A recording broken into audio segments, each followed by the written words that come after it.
400 साल तक बर्फ के अंदर दबा एक मंदिर, जिस पर बड़ी से बड़ी बर्फ की चट्टानें आकर गिरी, लेकिन इस मंदिर को कोई हानि नहीं पहुंची। और फिर कई साल बाद जब बर्फ पिघलने लगी तब ये मंदिर सामने आया और साइंटिस्ट और जियोलॉजिस्ट इसे सही सलामत देख दंग रह गए।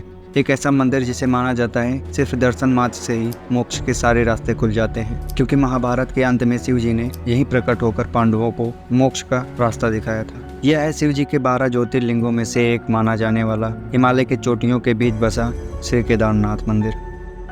उत्तराखंड में रुद्रप्रयाग नाम का एक छोटा सा शहर है जो खूबसूरत वादियों से सजा हुआ है, और इन्हीं खूबसूरत वादियों में से बसा है शिव जी के सम्मान में बना बाबा केदारनाथ मंदिर।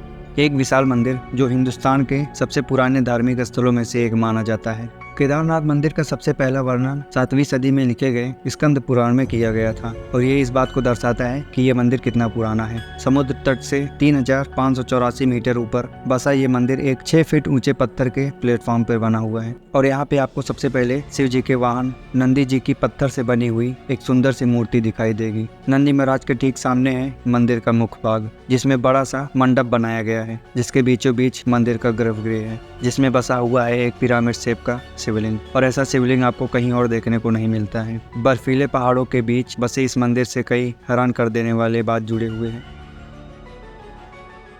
कहा जाता है कि इस मंदिर को पांडवों ने बनवाया था। मान्यता के अनुसार महाभारत के युद्ध में अपने गुरु और अपने भाइयों का वध करने के बाद पांडवों खुद को अपराधी और पापी मानने लगे थे, और फिर युद्ध के बाद उन्होंने कई वर्षों तक हिंसा पूर्वक राज किया। इसके बाद पांडव उन्हें अभिमन्यु के पुत्र परीक्षित को सारा राज्य सौंप दिया और द्रौपदी के साथ शिव जी की खोज में काशी चले गए। लेकिन जब काशी में भी उन्हें शिव जी के दर्शन नहीं मिले तो उन्होंने काशी छोड़ दी और यहाँ से वहाँ भटकने लगे। अब लोकल्स का मानना यह है कि जब पांडव उन्हें ढूंढते हुए यहाँ पहुंचे तो उनसे छुपने के लिए शिवजी ने नंदी बैल का रूप धारण कर लिया और वो गायों के झुंड में छिप गए, और फिर काफी समय तक पांडवों ने उन्हें ढूंढते रहे। आखिरकार भीम ने उन्हें देख लिया और उन्हें पहचान लिया, और फिर पांडवों को अपनी तरफ आते देख नंदी रूप में खड़े शिवजी धरती में समाने लगे। उन्हें रोकने के लिए भीम ने उनके पीठ के एक हिस्से को पकड़ लिया और वही हिस्सा धरती से बाहर रह गया और वो हिस्सा पिरामिड शेप में बदल गया। और आज बाबा केदारनाथ मंदिर में हम इसी शिवलिंग की पूजा करते हैं। पांडवों की निष्ठा देख भगवान शिव जी प्रसन्न हुए और उनके सामने प्रकट हुए।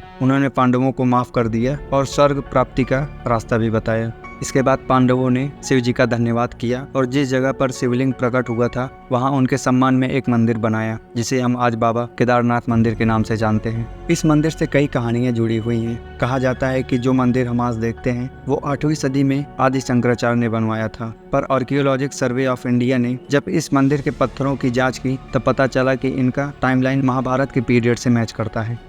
बाबा केदारनाथ मंदिर को एक डिजास्टर प्रूफ माना जाता है। 13वीं सदी से 17वीं सदी के बीच एक ऐसा समय आया था जब ऊंचाई पर बसे कई माउंटेन्स रेंज और सराउंडिंग एरियाज पूरी तरीके से बर्फ से ढक गए थे, और फिर बर्फ के बड़े बड़े पत्थर और चट्टानें यहाँ गिरती रहती थी, और इसी वजह से इन एरियाज में काफी नुकसान भी होता था। जब ये बड़े बड़े चट्टानें घरों और इमारतों पर गिरती थी तो वो जगह पर ढेर हो जाते थे। इस पीरियड को मिनी आइसेज भी कहा जाता है, और लगभग 400 साल तक चले इस मिनी आइसेज ने कई सारे इमारतों को ढेर कर दिया था। पर जब ये पीरियड खत्म हुआ तब सामने आया कई हजार साल पुराना एक केदारनाथ मंदिर जो आज उतने ही खूबसूरती से खड़ा है। वादिया इंस्टीट्यूट ऑफ हिमालयन जियोलॉजी के रिटायर्ड प्रोफेसर रविंद्र कुमार चौरज ने इस मंदिर की दीवारों को स्टडी किया था, और उन्हें दीवारों पर कई येलो लाइंस दिखाई दी जो बता रही थी कि यहाँ कई सारे चट्टानें इस मंदिर से आकर टकराई थी। और इन सब के बावजूद सही सलामत खड़े इस मंदिर को लोग आज भी डिजास्टर प्रूफ मानते हैं। 2013 के उत्तराखंड फ्लड के बाद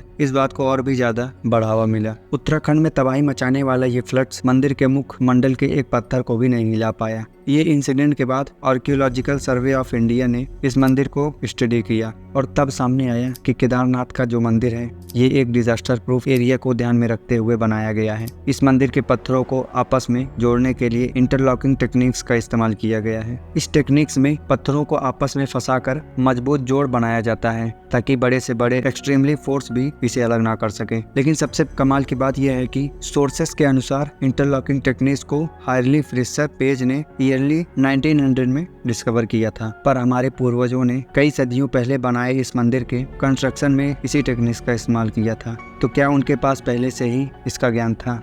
जहां एक तरफ मंदिर का एडवांस आर्किटेक्चर हमें हैरान कर देता है, वहीं दूसरी तरफ इस मंदिर के डिजास्टर प्रूफ होने की वजह एक विशाल और रहस्यमय पत्थर को माना जाता है। आपका इसको लेकर क्या थॉट्स हैं हमें कमेंट करके ज़रूर बताना। और हर हर महादेव लिखना ना भूलें। और चैनल पे नया है तो चैनल को सब्सक्राइब जरूर करें। धन्यवाद।